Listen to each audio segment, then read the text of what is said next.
I have a surprise for you today. I was able to talk Moses into coming down from heaven to spend a period of time with us and come for an interview. Good morning. Good morning. What a beautiful day God made today, don't you agree? And I want to thank you, Vicky, for inviting me here this morning for this interview. So tell me, what can I tell you about my previous life here on earth? Okay, tell us about your conflict with the Egyptians. Oh, the Egyptians. Big people. Strong fighters. Mean as snakes. But you got away. But not before they got washed away. You're talking about the Red Sea conflict. That's right. It was scary. Well, tell us what happened. Well, here we were in the wilderness, and on one side was the Red Sea, and on the other side was the entire Egyptian army, with horses pulling chariots and soldiers with shields and big swords. So you attacked? Are you kidding? With 500,000 mud brick stackers? No, my people were afraid. They didn't want to fight. They just wanted to go back to Egypt. So you told everyone to retreat? Where? Into the water? We didn't have a boat. There was no place to go. What did your leaders recommend? I didn't ask them. There wasn't time. Then what did you do? I got all the people together and I told them, stand still. Okay, so let me get this straight. With the enemy coming, you told the Israelites not to move? Yep. I told them to stand still and we would see how God gets us out of this predicament. But why did you want the people to stand still? To get out of God's way. If you don't know what to do, just stand still and watch God take over. That's odd strategy, don't you think, Moses? Yes, it is. I agree. If you were bigger than the battle. But when the battle is bigger than you, it's best just to call on God and let your Father do your fighting for you. Can we talk about something else?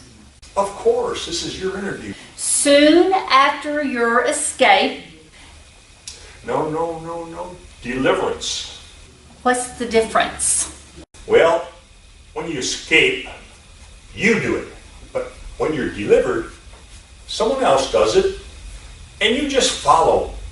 Okay, so soon after your deliverance, you battled with the The Amalekites or the Amalekites, you can say it either way. You know, it's like the Caribbean or the Caribbean.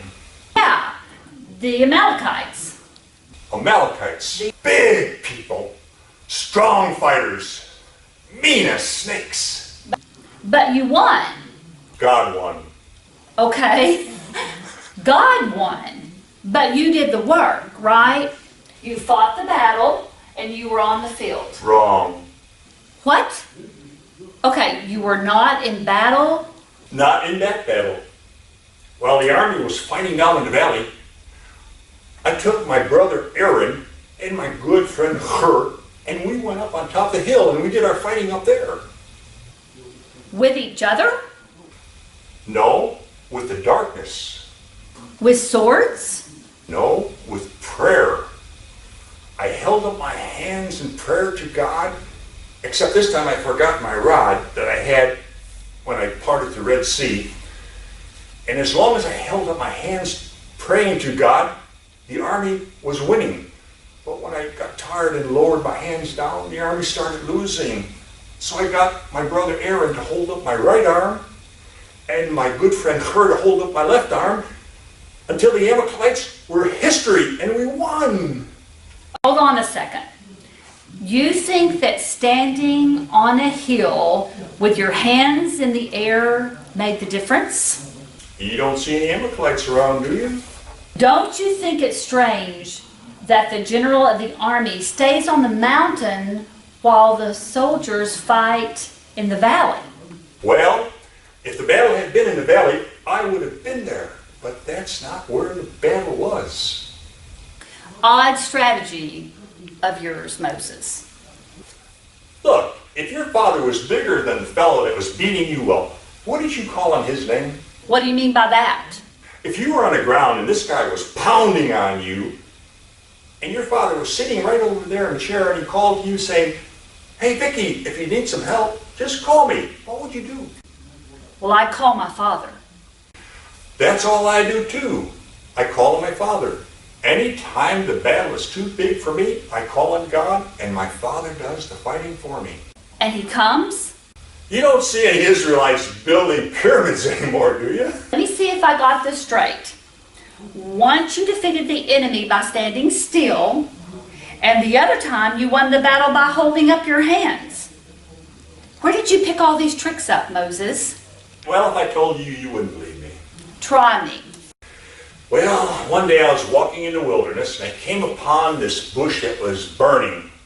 And as I walked closer and closer to it, it kept on burning and it wasn't being consumed. So I walked up close to it and the bush spoke to me. Maybe you're right. We'll save that for another day. So let's change the subject again.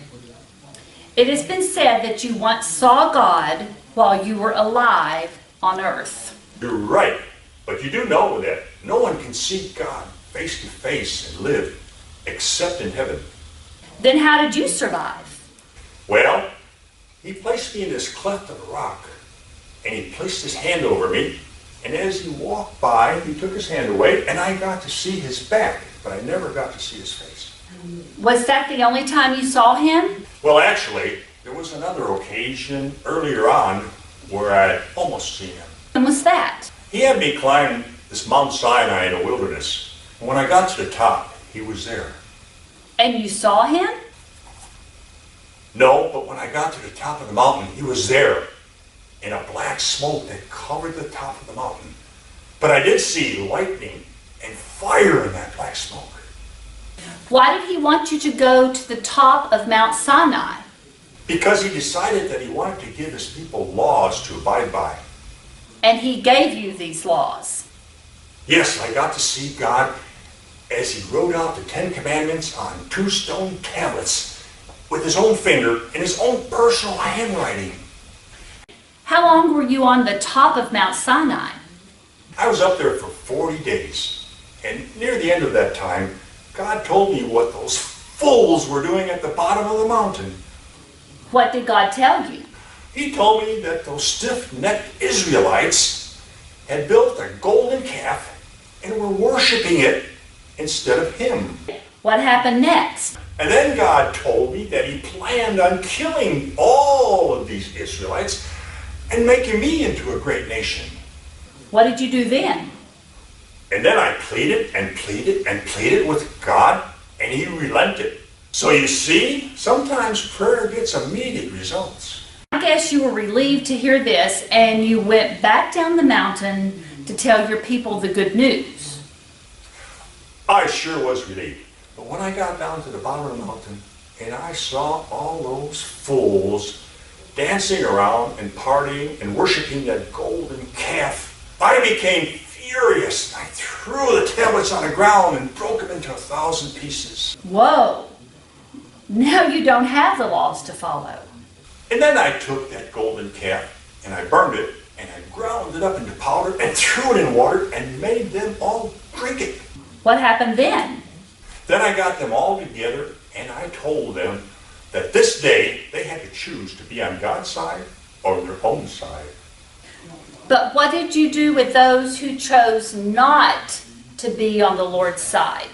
Well, that day, 3,000 people died for their rebellion against the Lord God Almighty himself. You see, sometimes bad decisions will get you in deep trouble. And what happened to the tablets? Were you able to put them all together again? God was very gracious, and he had me come back up to the top of the mountain, and he replaced the tablets. This must have been an awesome experience for you, Moses. Oh, it was an awesome experience, but I can remember an experience that was more awesome than that. And what was that? I remember a day when I was 120 years old, and I was on top of Mount Nebo, and looking out over the Jordan River, in the Promised Land, and God put me to sleep.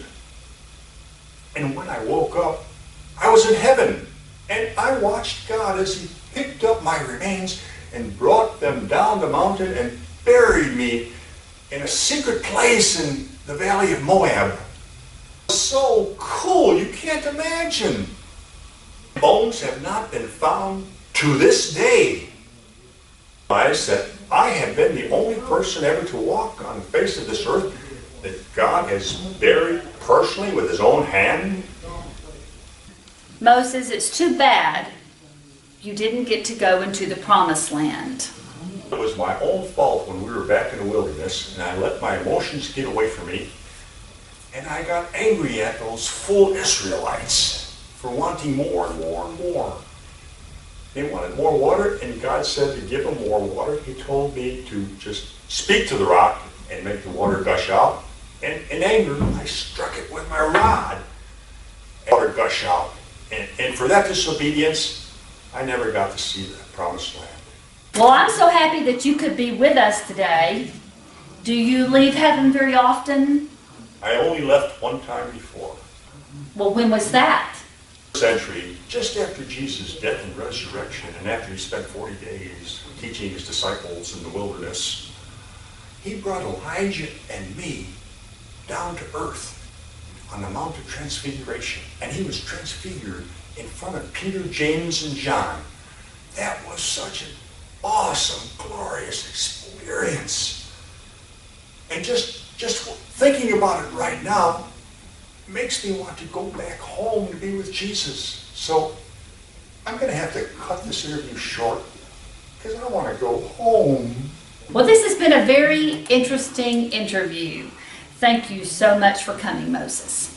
It's been my pleasure, Vicky, and I look forward to seeing you all in heaven soon. So I won't say goodbye. I'll just say so long. See you later.